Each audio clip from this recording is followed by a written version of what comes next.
Ladies and gentlemen, boys and girls, my guys, my gals, my non-binary pals, it is story time. Today's story is called The Hunt for the Golden Book by Inca and Marcus Brand. Prologue. Hold on. I just lost my screen. There we go. Okay, I've got it back. Prologue. An icy wind is blowing in your face. You wrap yourself tighter in your coat and pull your scarf up over your nose. Thick snowflakes fall from the gloomy clouds above. You are rushing home to wait out the oncoming snowstorm from the safety of your sofa with a cup of tea. With your shopping bag clenched tightly in your hand, you make your way through the crowds. Everyone else seems to be rushing home, bundled up against the snow, and heads down as they pass you on the busy street. The wind whirls the snow through the air, and you pick up your pace as your front door comes into sight. From the darkness, someone crashes into your shoulder, and you begin to slip on the icy path. You stagger upright and turn to complain, "Hey, you!" But the figure has already hurried off into the dusk. You just catch a glimpse of a slightly chubby man in a red coat before he disappears around the corner. "How rude," you mutter, shaking your head, and then you pick up your bag and, rubbing your sore shoulder, make your way towards your door.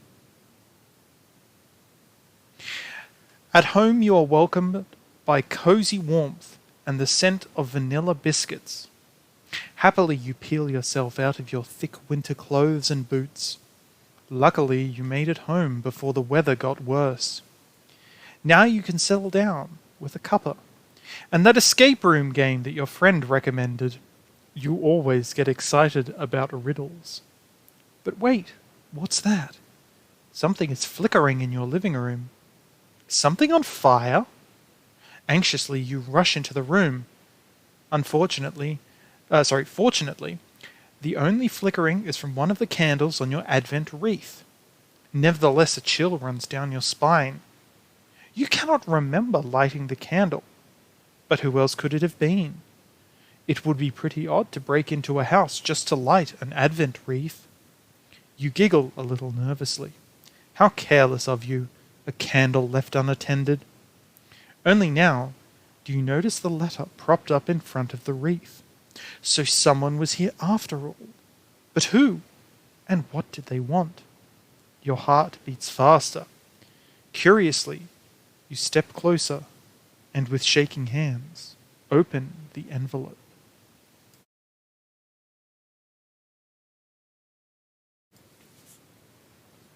My dear friend, please excuse my intrusion into your home.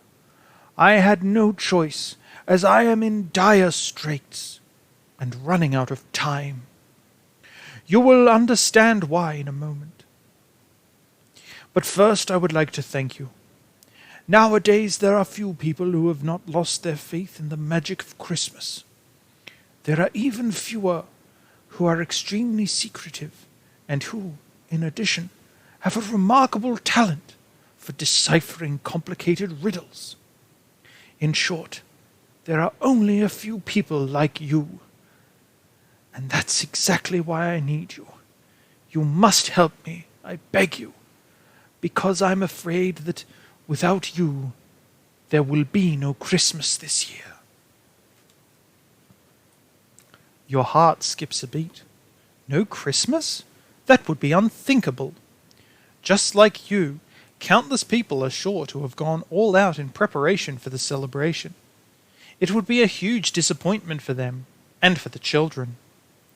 You shudder with the thought. Curiously, you continue to read. Excuse me, I'll just take a glass of water.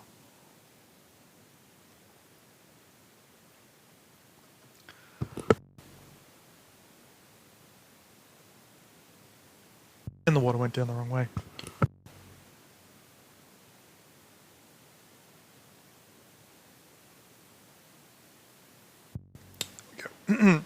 Curiously, you continue to read. The bad news is, my golden book has disappeared. This is terrible. Everything points to it being stolen. It is my world. It didn't just have everyone's Christmas wishes in, but also their addresses, so that the presents get delivered to the right home. Can you imagine? To give nothing but sadness this year? Even the Christmas sleigh needs the book in order to fly. Whoever has the book seems to be very clever. I know that much. I followed him. Technically it should be I followed them, but anyway. I followed him, but didn't get far. I lost track of him, them, in a small remote mountain village. Initially I thought it would be easy to find him there. I tried, of course, but except for a few sparse hints, I didn't find anything. All of this remains a mystery to me. You are my last hope. Please help. Maybe you can find the thief, or at least find my golden book. I'll leave you a few documents that are sure to help you, and have taken the liberty of organizing a lift for you. She will pick you up in front of your house. It will be the easiest way to reach the village. I can't do more for you at the moment. I have to rush off and deal with a mountain of formalities. The security authorities are giving me grief because, as you can imagine, the loss of the golden book is a gross violation of the CDPO.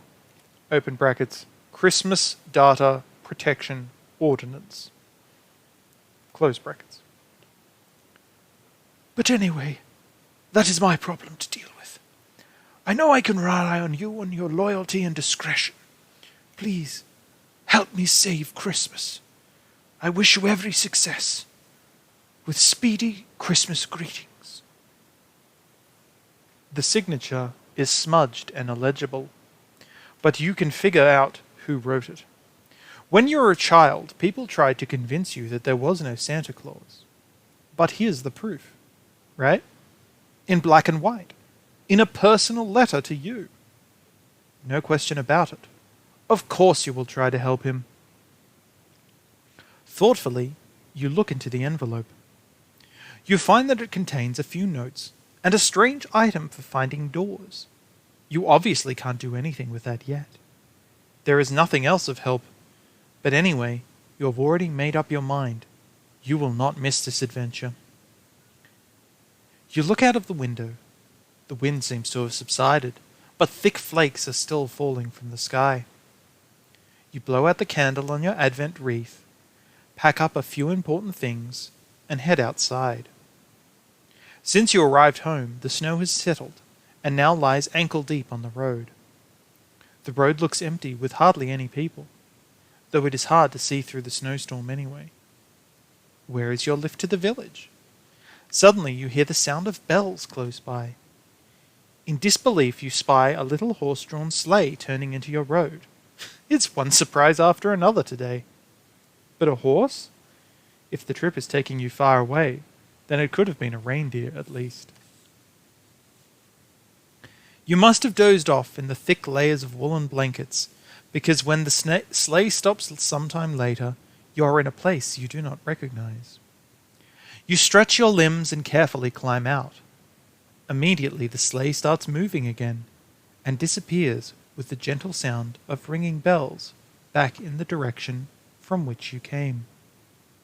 You obviously have to walk the rest of the way. You look around. It appears to be quite late at night. The clouds have completely cleared, and the moon hangs like a gigantic disk in the starry sky. You trudge through the deep snow, up a small hill, and stop at the top in wonder. In front of you lies the village that Santa wrote about. Silent and lonely, it sits in a shallow valley, framed by an impressive mountain range. Not a soul can be seen. You listen carefully and hear nothing but your own breathing. In front of the mountain peaks, you spot a large steeple in the middle of the village. The many small, half-timbered houses look almost picturesque, but you feel a sense of unease. It is the middle of the night, but you are used to more noise. Who knows what is waiting for you down there? But Christmas is at stake, so you straighten your shoulders and set off down the hill with determination.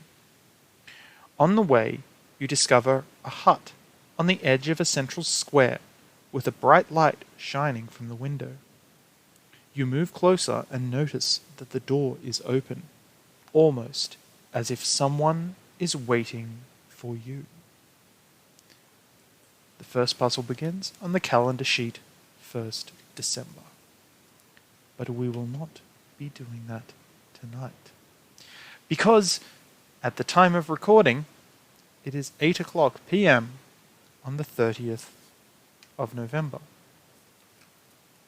But tomorrow, we will take our first journey into the peaceful mountain village, with the moon high and full above the sky. And we will take our first journey into this hut, this little house here. I like that the lock is actually right next to the door. That's a nice touch, nice little bit of world building. What an interesting story. I have to say, this feels more of an adventure than last year's game. In case you didn't see it, the videos are there. Please, go back and watch them. It's a fun time, except for the puzzles that I didn't like. But that was more of a literal escape room. Like you were actually trying to escape from the ice cave. This is more of an adventure. And I like that. It feels nice and Christmassy. It's about the spirit of Christmas. So already, I'm very excited for this. But I can't do the puzzles yet because we have to wait for tomorrow because it's the 1st